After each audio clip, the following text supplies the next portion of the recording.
তো লাস্ট ভিডিওতে আমরা মডেল কোশ্চেন পেপার 4 অর্থাৎ একাদশ শ্রেণীর গণিতের ওপর মডেল কোশ্চেন পেপার 4 এর গ্রুপ বি এর 2 এর দাগের আমরা বি এর দাগের রোমান 1 পর্যন্ত লাস্ট করেছিলাম। আজকে আমরা সেখান থেকে কন্টিনিউ করছি, অর্থাৎ রোমান 2 থেকে শুরু করব।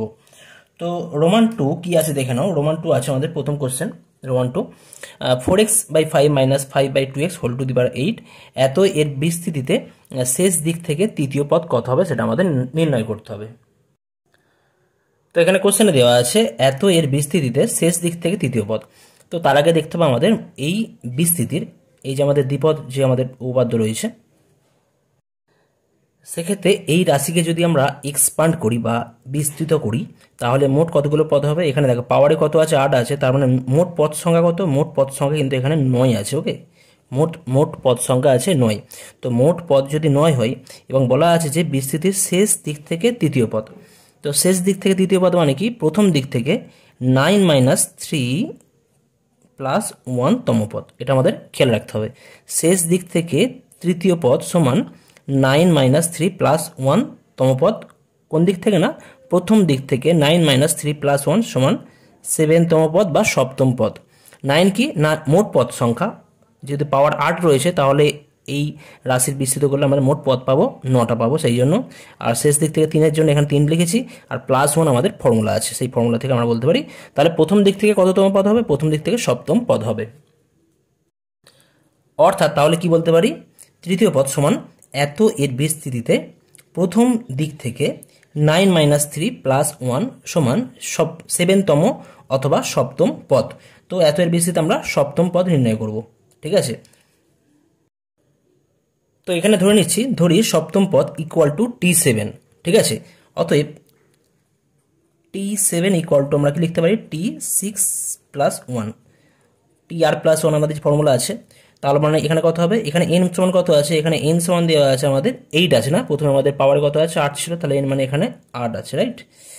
অর্থাৎ আমাদের ফর্মুলা ওয়াইজ আমরা লিখবো NCR মানে, আচ্ছা ফর্মুলাটা লিখে দিচ্ছি এখানে, NCR 4x/5 whole to the power, প্রথম পদ কত হবে, এটা প্রথম পদ হবে আমাদের টু দি পাওয়ার হয় n - r ইন্টু দ্বিতীয় কত আছে না -5x, এখানে মাইনাসটাকে আমাদের কাউন্ট করতে হয়, -5/2x whole to the power r। Okay, তো এখানে আমাদের n মানে 8 দেওয়া আছে পাওয়ারে, আর r মানে কত আছে, r মানে এখানে 6 আছে। ঠিক আছে, TR+1 এর ফর্মুলা এটা হয়। ঠিক আছে, TR+1 এর ফর্মুলা, তো সেই ফর্মুলাটা আমি প্রথমে লিখলাম, ইকুয়াল টু জাস্ট ভ্যালুগুলো পুট করে দেবো। কত হবে আমাদের 8C6 into 4x/5 whole to the power n - r, n মানে কত, 8 - 6 করলে কত হয় 2 হয়, into -5/2x whole to the power কত আছে এখানে, r মানে কত 6 আছে।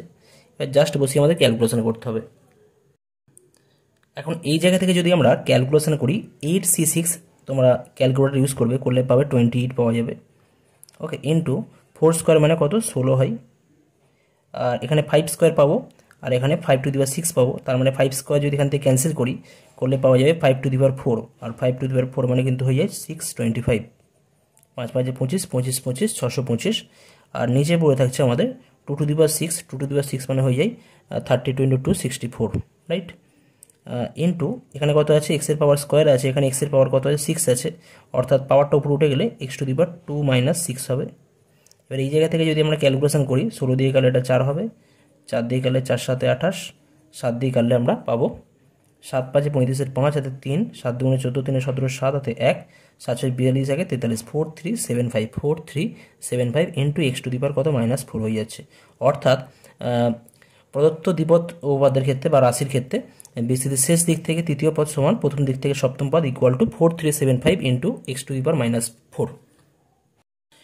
নেক্সট আসছি কোশ্চেন নাম্বার রোমান 3, বি এর দাগের রোমান 3 কি দেওয়া আছে, VENUS ভেনাস শব্দটির অক্ষরগুলির সবগুলিকে একযোগে নিয়ে কতগুলি বিন্যাস গঠন করা যায় যাতে স্বরবর্ণগুলির ক্রম অপরিবর্তিত থাকে। স্বরবর্ণ কি কি আছে, এখানে ই আছে, ইউ আছে, রাইট। তো এখানে কোশ্চেনে কি দেওয়া আছে, ভেনাস শব্দটির অক্ষরগুলির সবগুলিকে একযোগে নিয়ে কতগুলি বিন্যাস গঠন করা যায় যাতে স্বরবর্ণগুলির ক্রম অপরিবর্তিত থাকে, এটা আমাদের নির্ণয় করতে হবে। তো প্রথম কথা এখানে দেখতে হবে ভেনাস শব্দটির মধ্যে কতগুলো অক্ষর আছে, 1 2 3 4 5, 5টা অক্ষর আছে।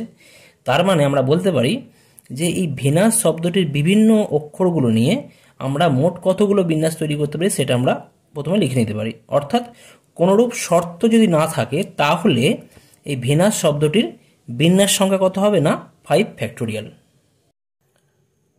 কোনোরূপ শর্ত না থাকলে ভেনাস শব্দটির বিন্যাস সংখ্যা হয়ে যায় 5 ফ্যাক্টোরিয়াল। আর 5 ফ্যাক্টোরিয়াল মানে কত হয় তোমরা জানো 120 হয়। কেমন? এখানে কিন্তু আমাদের শর্ত দেওয়া আছে, এটা কখন যদি কোনো শর্ত না থাকে তাহলে আমরা ওভারঅল মোট আমরা 120 প্রকারে আমরা বিন্যাস করতে পারবো। ভেনাস শব্দের অক্ষরগুলো নিয়ে বিভিন্ন আমরা শব্দ তৈরি করতে পারি। শব্দ না জাস্ট গঠিত হবে বিভিন্ন বিন্যাসগুলো, মোট 120 পাবো। ওকে, আচ্ছা, কিন্তু এখানে কি কন্ডিশন দেওয়া আছে, এমনভাবে বিন্যাস করতে হবে যাতে স্বরবর্ণগুলোর ক্রম অপরিবর্তিত থাকে। অর্থাৎ স্বরবর্ণগুলো কি আছে, এখানে স্বরবর্ণ দুটো আছে, একটা ই আছে ইউ আছে। স্বরবর্ণগুলোর ক্রম অপরিবর্তিত মানে কি, আগে ই থাকবে এবং পরে ইউ থাকবে। ওকে, অর্থাৎ প্রথমে যদি ই থাকে তাহলে ইউ দ্বিতীয় পজিশনে, তৃতীয় পজিশনে, চতুর্থ পজিশনে আসতে পারে, এরকম আসতে পারে। কেমন? দ্বিতীয় পজিশনে ই থাকলে তৃতীয় পজিশনে অথবা চতুর্থ অথবা পঞ্চম পজিশনে ইউ আসতে পারে। ঠিক আছে, কখনই কিন্তু ইউ এর পরে যাবে না, অর্থাৎ অলওয়েজ ই আগে থাকবে। কার আগে থাকবে? ইউ এর আগে থাকবে। কি বললাম? ভেনাস শব্দটিতে দুটি স্বরবর্ণ আছে, ই ও ইউ। এখন আমরা ধরি স্বরবর্ণ দুটির ক্রম অপরিবর্তিত রেখে, অর্থাৎ ই প্রথমে থাকবে এবং ইউ তারপরে থাকবে, জাস্ট পরে নয়। ই যদি প্রথম স্থানে থাকে ইউ দ্বিতীয়, তৃতীয়, চতুর্থ, পঞ্চম স্থানে থাকতে পারে। ই যদি দ্বিতীয় স্থানে থাকে তাহলে ইউ তৃতীয়, চতুর্থ, পঞ্চম স্থানে এরকম থাকতে পারে। ঠিক আছে, তো তাহলে এই হিসাবে ক্রম অপরিবর্তিত রেখে শব্দটির বিন্যাস কতগুলো পাবো আমরা ধরে নিচ্ছি, পি ধরে নিচ্ছি। কখন না, আমাদের কিন্তু ই এবং ইউ এর ক্রম কিন্তু অপরিবর্তিত আছে, চেঞ্জ হয়নি, এরা কিন্তু নির্দিষ্ট ক্রমে আছে। অর্থাৎ ই প্রথমে এবং ইউ পরবর্তী সময়ে আছে, এর পরে আছে, ইয়ে জাস্ট পরে হবে এরকম কোনো ব্যাপার নেই। তো এরকম এক্সাম্পল কেমন হতে পারে, আমি যদি একটা এক্সাম্পল দিই, সাপোজ ধরো এরকম আমি একটা বিন্যাস তৈরি করলাম, একটা আছে ই প্রথমে রেখেছি, তারপরে জাস্ট ইউ রাখতে পারি, তারপরে এখানে ভি রেখেছি, এখানে এন রেখেছি, এখানে এস রেখেছি, এরকম হতে পারে। আবার ই থাকতে পারে, আমি তৃতীয় পজিশনে ইউ রেখেছি, এখানে ভি রেখেছি, এখানে এন রেখেছি, এখানে এস রেখেছি। তো এরকম করে আমরা মোট বিন্যাস পাবো, পি সংখ্যক বিন্যাস পাবো। ঠিক আছে, তো এখন এই রকম কতগুলো বিন্যাস হবে, এখানে পি সংখ্যক বিন্যাস হবে। এখানে আমি জাস্ট দুটো বিন্যাস দেখিয়েছি, এরকম আরও পি সংখ্যক বিন্যাস হবে। ভালো করে বোঝার চেষ্টা করো। তো এখন কি লিখেছি দেখো, এই পি সংখ্যক বিন্যাসের প্রতিটিতে, অর্থাৎ এই একটি, এটা দুটি, প্রতিটিতে অপর তিনটি যে আমাদের ভি এন এস আছে অপরিবর্তিত রেখে, অর্থাৎ এই ভি এন এস এদেরকে যদি আমি অপরিবর্তিত, এদের পজিশন আমরা সেম রেখে দিচ্ছি, যদি রাখলে ই ও ইউ পরস্পরের মধ্যে দুই প্রকারের ক্রম পরিবর্তন করতে পারে। যদি এইগুলোকে যদি আমি একই পজিশনে রাখি তাহলে ই এবং ইউ কত প্রকারে এদের স্থান পরিবর্তন করতে পারে? দুই প্রকারে, একটা ইউ হতে পারে, একটা ইউই হতে পারে। অর্থাৎ এটাকে আমরা আরও দুভাবে আমরা এক্সপ্রেস করতে পারি, তাই না? এই যে আমাদের যে অক্ষরগুলো আছে এটাকে আমরা ই ইউ ভি এন এস আকারে লিখেছি, এটাকে আরও একটাভাবে আমরা লিখতে পারি U E V N S, right? একইভাবে এটা যেমন লেখা আছে E V U N S, এটাকে আমরা লিখতে পারি U V E N S, এই আকারে লিখতে পারি। অ্যাকচুয়ালি আমাদের উদ্দেশ্য হচ্ছে এর থ্রু দিয়ে আমরা মোট বিন্যাস সংখ্যাটা আমরা বার করব। মোট বিন্যাস সংখ্যাটা আমরা 5 ফ্যাক্টোরিয়াল জানি, তার সাথে ইকুয়াল করব। এই জন্য কিন্তু আমরা দেখতে পাচ্ছি, তাহলে এই পি সংখ্যক বিন্যাসের প্রত্যেকটার ক্ষেত্রে ই আর ইউ যদি এরা পরস্পরের মধ্যে ইন্টারচেঞ্জ হয়, কত প্রকারে হবে না? দুই প্রকারে চেঞ্জ করতে পারবে, এটাও দুই প্রকারে। অর্থাৎ এরকম মোট কতগুলো বিন্যাস আছে? পি সংখ্যক বিন্যাস আছে। আর পি সংখ্যক বিন্যাসের প্রত্যেকটা যদি দুবার করে নিজেদের মধ্যে স্থান পরিবর্তন করে, বা প্রত্যেকটাকে যদি আমরা দুটো ভাবে আমরা লিখতে পারি, সেক্ষেত্রে মোট বিন্যাস হয়ে যাবে কত? 2p।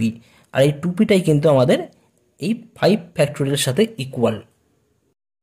তাহলে আমরা কি বলতে পারি? পি সংখ্যক বিন্যাসের প্রতিটিতে দুই প্রকারে স্থান বিনিময় করলে, কারা স্থান বিনিময় করবে?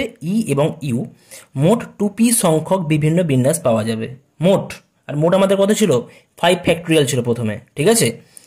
মোট টুপি সংখ্যক বিন্যাস পাওয়া যাবে, যেখানে ই ও ইউ এর ক্রম পরিবর্তন হবে।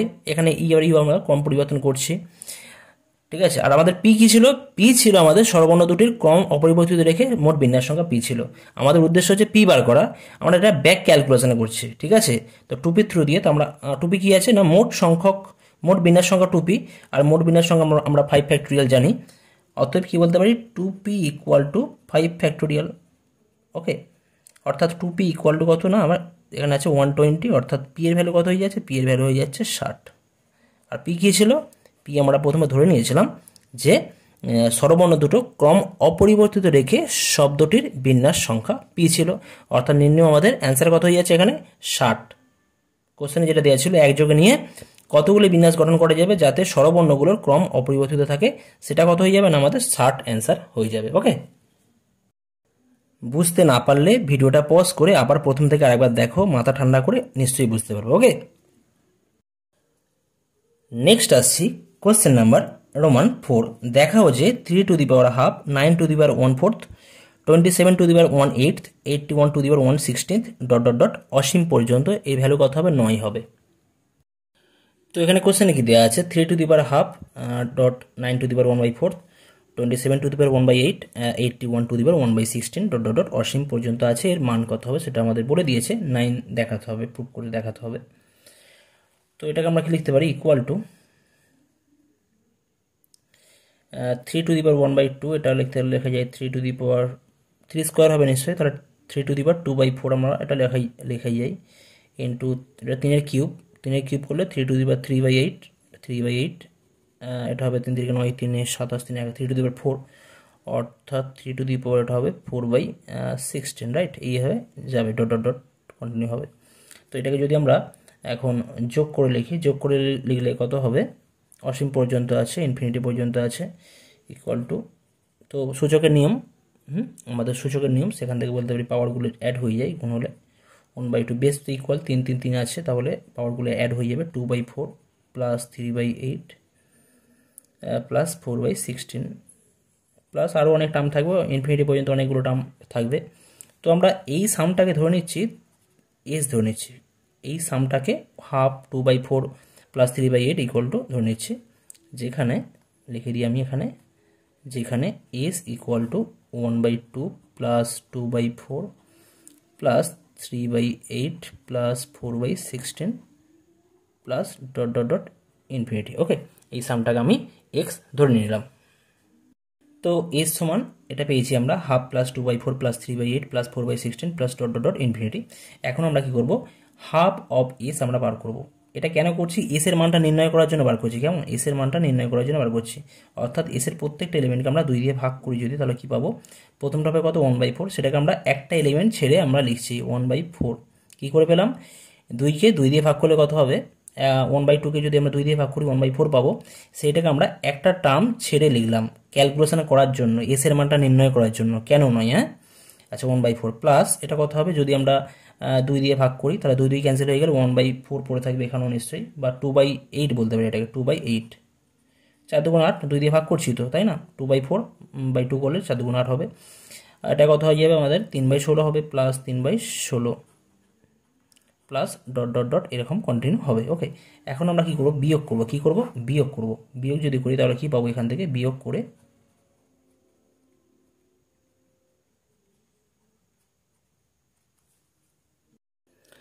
এখানে বিয়োগ করলে কি পাবো? এস মাইনাস হাফ এস করলে কত হয়? 1 মাইনাস 1/2 এস কমন নিলে 1 মাইনাস 1/2 এস হবে, ইকুয়াল টু প্রথম টার্মটা কত আছে? 1/2 থাকবে অ্যাজ ইট ইজ, আর 2/4 থেকে 2/4 মাইনাস 1/4 করলে কত হয়ে যাবে? 2/4 মাইনাস 1/4 করলে কিন্তু আমরা 1/4 পাবো, রাইট? একইভাবে 3/8 থেকে 2/8 বিয়োগ করছি, তো বিয়োগ করলে জাস্ট চিহ্নগুলো চেঞ্জ হয়ে যায়, এখানে এই চিহ্নটা চেঞ্জ হয়ে মাইনাস হবে, এটা মাইনাস হবে, এটা মাইনাস হবে, প্রত্যেকটা আসবে। 3/8 থেকে 2/8 বিয়োগ করলে কি পাবো? আমরা 1/8 পাবো, রাইট? এটা 4/16 থেকে 3/16 বাদ দিলে আমরা 1/16 পাবো, plus dot dot dot dot dot. আর এটা কি হয়ে যাচ্ছে? আমাদের একটা জিপি সিরিজ, ইনফিনিটি অসীম গুণোত্তর শ্রেণী হয়ে যাচ্ছে, তাই না? অসীম গুণোত্তর শ্রেণী। আর সেক্ষেত্রে আমাদের প্রথম পদ কত আছে? 1/2, এটাকে যদি ভালো করে লিখি 1/2 1/2 স্কোয়ার প্লাস 1/2 কিউব প্লাস 1/2 2^4 এইভাবে টার্মগুলো ডট ডট করে আসবে।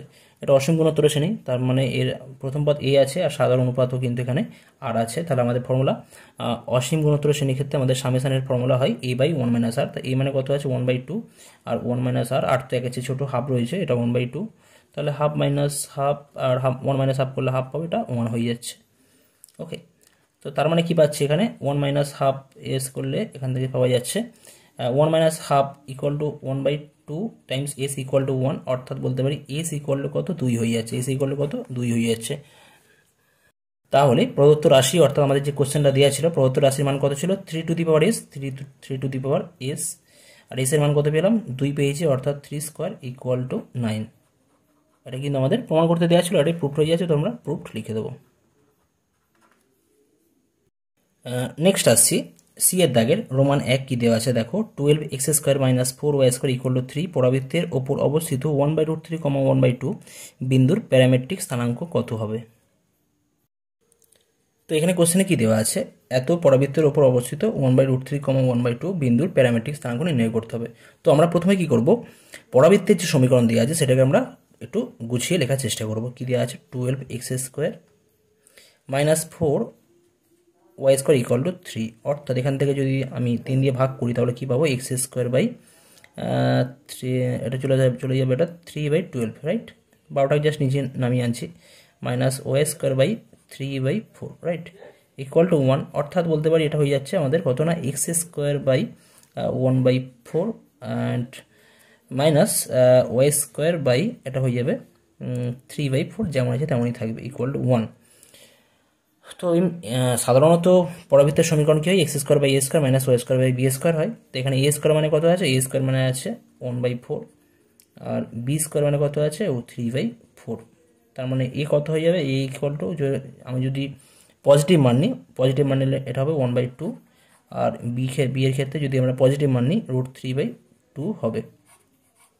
ওকে, তো তার মানে এটা পরাক্ষের দৈর্ঘ্য 2a আর উপাক্ষের দৈর্ঘ্য 2b, পরাক্ষ নয়, এটা আমাদের তির্যক আর অনুবন্ধী, তির্যক অক্ষের দৈর্ঘ্য হচ্ছে 2a এবং অনুবন্ধী অক্ষের দৈর্ঘ্য হচ্ছে 2b।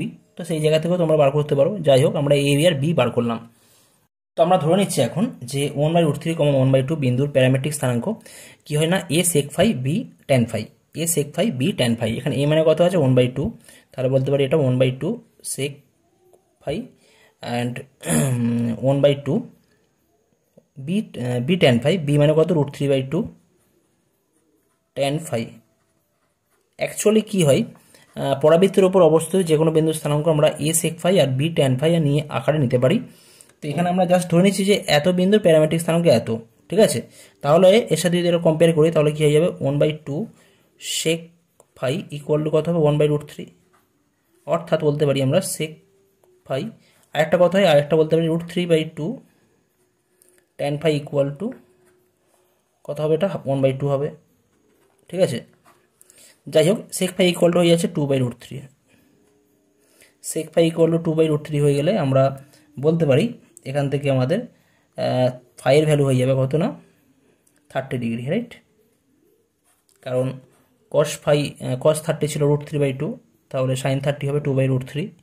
তো সেই জায়গায় phi তোমরা এখান থেকে phi পেতে পারো, phi এখান থেকে তোমরা পাবে 30 পাবে, ঠিক আছে। তার মানে অতএব আমরা বলতে পারি 1/√3, 1/2 বিন্দুর প্যারামেট্রিক স্থানাঙ্ক হয়ে যাবে 1/√3, সরি 1/√3 এটা কি ছিল আমাদের 1/2, রাইট, 1/2 sec phi অর্থাৎ sec 30 ডিগ্রি কমা আর √3/2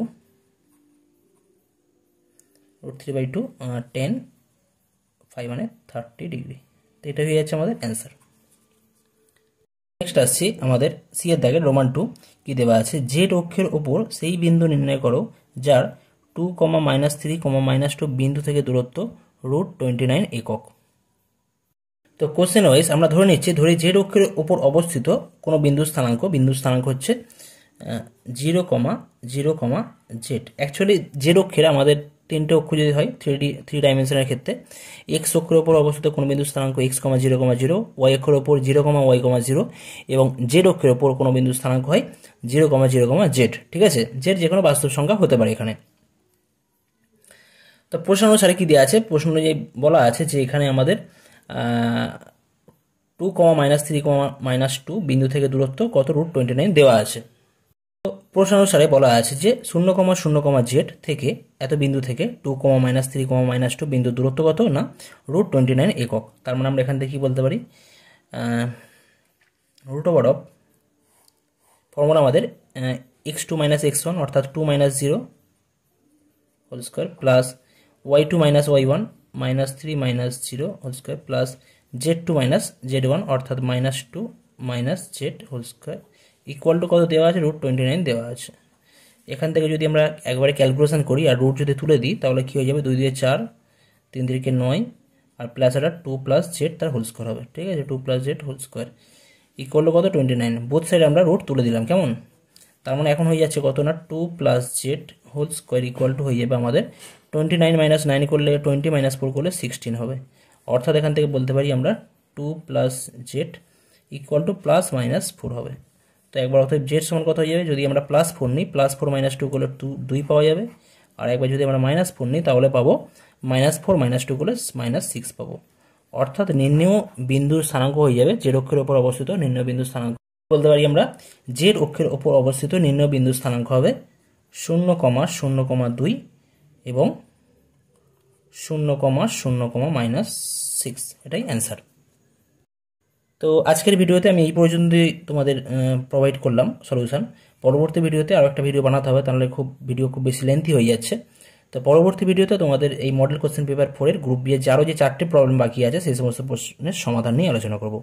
তো যাই হোক, আজকের ভিডিও তোমাদের পছন্দ হলে অবশ্যই কিন্তু লাইক, শেয়ার এবং কমেন্ট করো তোমাদের ভিডিও কেমন লাগলো। আর তোমরা ভিডিও বেশি বেশি করে শেয়ার করো তোমাদের যে সমস্ত বন্ধু আছে, কারণ তাদেরও কিছুটা উপকৃত হবে। ঠিক আছে, তো ওকে, দেখা হচ্ছে নেক্সট ভিডিওতে। Thank you so much.